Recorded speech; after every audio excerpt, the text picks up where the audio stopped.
नमस्कार विद्यार्थी मित्रांनो, मी मीरा भोपाळे स्वागत करते तुमचं जय हिंद पाठशाला या यूट्यूब चॅनलमध्ये. सध्याला आपण विज्ञानातील प्रश्न आयोगाने विचारलेला आणि त्याचं स्पष्टीकरण पाहत आहोत. आज आपण विविध ग्रंथी, संप्रेरक व त्याची काय कार्य आहेत याचं स्पष्टीकरण विथ प्रश्न पाहणार आहोत.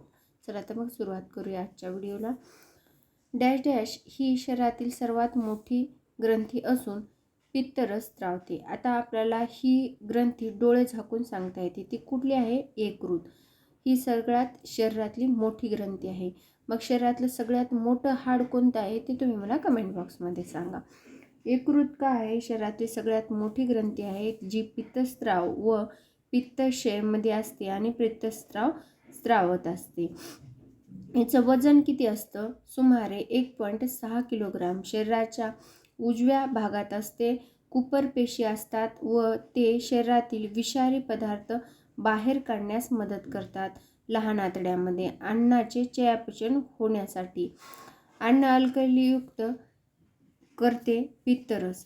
त्याचबरोबर पित्तरस व स्वादुपिंड एकाच समायिक नलिकेमध्ये लहान आतड्यात सोडले जाते. न वापरलेले ग्लुकोज यकृतामध्ये ग्लायकोजनच्या रूपात साठवले जाते.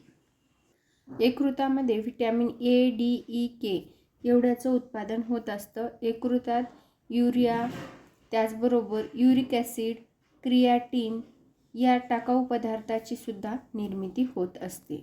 यानंतर पुढील प्रश्न आहे, उत्पादने ही उपचार म्हणून स्टेरॉइड्स सारखी असतात आणि स्टेरॉइड्स टिकून राहणारा इलाज अविश्वसित करतात.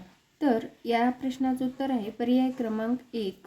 आता प्रश्नाचं स्पष्टीकरण पाहण्याच्या अगोदर आपल्याला स्टेरॉइड हे नेमकं काय असतं ते समजून घेणं गरजेचं आहे. तर स्टेरॉइड 2 प्रकारचं असतं, एक नैसर्गिक आणि दुसरं कृत्रिमरित्या. नैसर्गिक स्टेरॉइड म्हणजेच एक संप्रेरक आहे स्टेरॉइड, आणि हे स्टेरॉइड्स ॲड्रिनल ग्रंथी स्त्रावत असतात. आणि कृत्रिम स्टेरॉइड्स हे जेव्हा आपल्या शरीरावर वगैरे कुठं सूज येते त्यावेळेस डॉक्टर इंजेक्शन गोळ्या थ्रू देत असतात. आणि ॲड्रिनल ग्रंथी हे शरीरावर कुठेही सूज वगैरे आलं तर ते कमी करण्यासाठी आपल्या शरीरात आपोआप स्टेरॉइड प्रसारित करत असतं. आता याचं योग्य स्पष्टीकरण पाहूया. त्याच्या अगोदर हे स्टेरॉइड हा टिकाऊ इलाज नसतो, ही गोष्टसुद्धा समजून घ्यायची आहे आपल्याला. ग्रंथी कुठली? ॲड्रेनाईल ग्रंथी, जे मी तुम्हाला अगोदरच सांगितलं. ही ग्रंथी ॲड्रेनाईल हे सुद्धा संप्रेरक स्त्रावत असते, ज्यामुळे आपल्याला भीती, राग, ताणतणाव असताना मदत होते. आणि त्याचबरोबर दुसरं कोणतं आहे? मेंदूवरील सगळ्यात मोठी ग्रंथी जी आहे तिला विनियल ग्रंथी म्हणतात. ती मेलाटोनिन हे जे संप्रेरक आहे ते स्त्रावत असते. ते डे नाईटची जाणीव करून देते. जर परीक्षेत असा प्रश्न आला की आपल्याला झोप न येण्यासाठी किंवा झोप न लागू देण्यासाठी कुठलं संप्रेरक कार्य करतंय किंवा दिवस आणि रात्र कुठलं संप्रेरक आपल्या मेंदूला सांगत असते, तर ते आहे मेलाटोनिन. आणि हे कुठं असते? मेंदूमधील सगळ्यात मोठी ग्रंथी आहे विनियल ग्रंथी. त्या ग्रंथी हे मेलाटोनिन जे संप्रेरक आहे ते स्त्रावते, ज्यामुळे आपल्याला दिवस आणि रात्र ह्या गोष्टी कळत असतात. आपण मोबाईल समोर धरला की आपल्याला झोप येत नाही, कारण ते जे विनियल ग्रंथी आहेत ज्यामधलं मेलाटोनिन आहे ते सांगते की आता सगळीकडे उजेड आहे, तुला झोपायचं नाही. मेलाटोनिन हे असं कार्य करतं, त्यामुळं आपल्याला झोप येत नाही.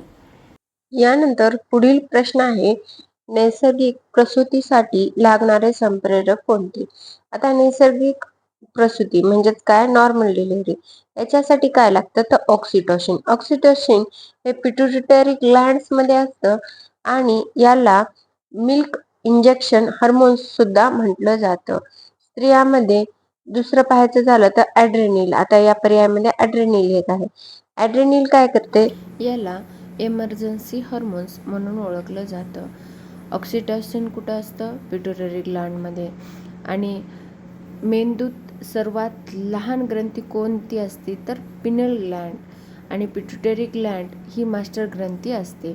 या ग्रंथीचं वजन 0.5 ग्रॅम एवढं असतं. या सर्व गोष्टी खूप महत्त्वाच्या आहेत आणि ह्या सर्व गोष्टी लक्षात ठेवायच्या.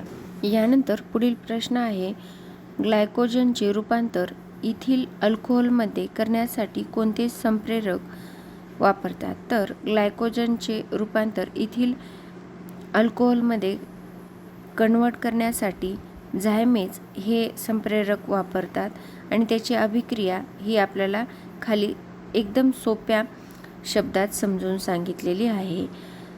सध्या इथिलीनपासून मोठ्या प्रमाणात इथिल अल्कोहोलची निर्मिती केली जाते आणि फिनॉईल आणि अल्कोहोल ही दोन्ही -OH मध्ये गट असतो, पण फिनॉईल हा आम्ल आणि अल्कोहोल हे उदासीन न्यूट्रल असते. ह्या गोष्टीसुद्धा आपल्याला लक्षात ठेवणं फार गरजेचं आहे.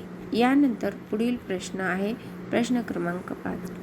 आता ब्रूमस ग्रंथी यामध्ये असतात. आता ब्रूमस ग्रंथी कुठे आढळतात हा प्रश्न आपल्याला विचारलेला आहे. ब्रूमस ग्रंथी या लहान आतड्याच्या अंधत्र भागामध्ये आढळतात आणि त्या म्युकस तयार करत असतात. म्हणजेच आपल्याला या प्रश्नाचं उत्तर देता येईल पर्याय क्रमांक 1, पक्वाशयाच्या सब म्युकोसा या भागामध्ये ब्रूमस ग्रंथी आढळत असतात.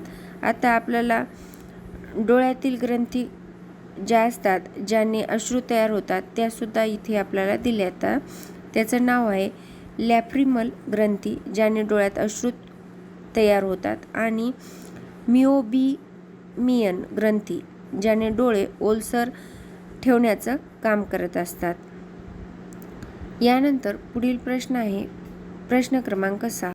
परत एकदा आपल्याला ऑक्सिटोसिन हे नैसर्गिक हार्मोन डॅश डॅश या ग्रंथीमधून स्रावते असा प्रश्न विचारलेला आहे.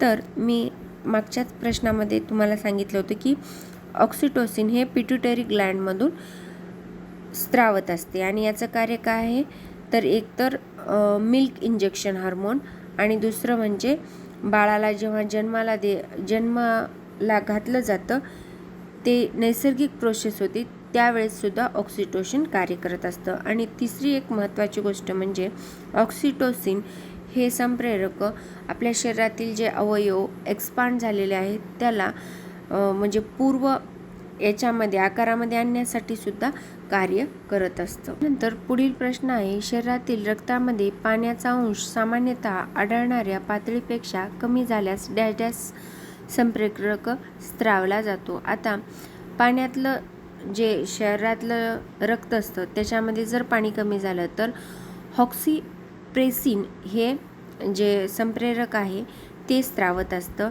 हे अँटी ड्युटेरिक हार्मोन म्हणून कार्य करत असतं, जे शरीरातील पिट्युटरी ग्लँडमध्येच तयार होतं आणि मूत्रमार्गामुळे तयार होणारी औषधी शरीरात पाण्याचे प्रतिधारण वाढवते आणि हे मूत्रपिंडांना प्रभावीपणे पाणी शोषण्यास मदत करते. कुठलं? ऑक्सिप्रेसिन हे शरीरातलं रक्तदाब प्रभावीपणे वाढवतं. त्याचबरोबर याचा अतिवापरामुळे डोकेदुखीसुद्धा होऊ शकते. त्याचबरोबर पोटदुखीसुद्धा उद्भवू शकते. यानंतर पुढील प्रश्न आहे, हेटेरोनेरिसमध्ये उत्तरावर्ती भागात जननग्रंथी विकसित होतात. त्या जननग्रंथी खंडास डॅश डॅश म्हणतात.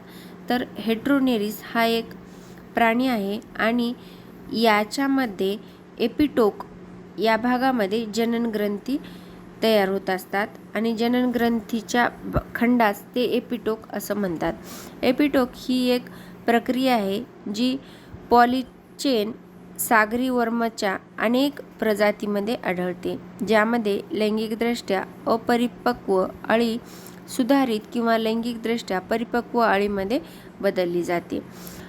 त्याचबरोबर लैंगिक उत्पादन करण्यासाठी सक्षम पॉलीजीन्स मार्क्स आहेत एपिटोक म्हणजे, आणि अपरिपक्व स्वरूपात वितरित जे सामान्य बेंथिन असतो त्याला एपिटोक पर्यंत पोहोचण्यासाठी तसेच पुनरुत्पादनासाठी विशेष काहीतरी कार्य करावं लागतं आणि हा प्राथमिक फायदा आहे, ज्यामध्ये पुनरुत्पादनासाठी त्याच प्रजातीचे इतर सदस्य शोधण्याची शक्यता वाढत असते. यानंतर इन्सुलिन रक्तातील साखरेचे प्रमाण कसे कमी करते? तर इन्सुलिन हे रक्तातलं प्रमाण कमी करण्यासाठी रक्तातील साखर शोषून घेत असते, ग्लायकोजन तयार करत असते आणि प्रथिन संश्लेषण करून चरबीची साठवण करून ठेवत असते. म्हणून आपल्याला या प्रश्नाचं उत्तर सांगता येईल पर्याय क्रमांक 4. आता इन्सुलिन रक्तातील साखर शोषून घेणं, तसेच ग्लायकोजनची निर्मिती करणं आणि प्रकाश संश्लेषण करणं, चरबीची साठवणूक करणं याला इन्सुलिनचं अशा प्रकारे सांगता येते.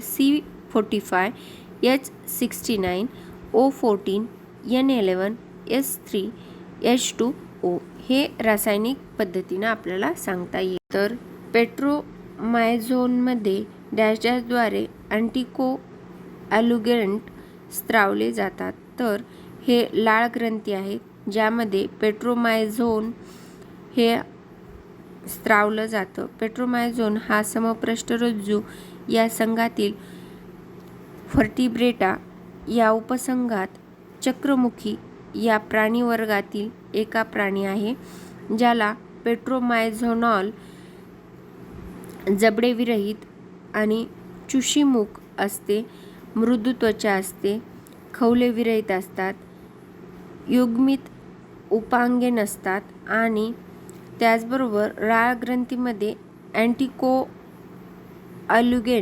स्त्रावलं जातं. यामुळे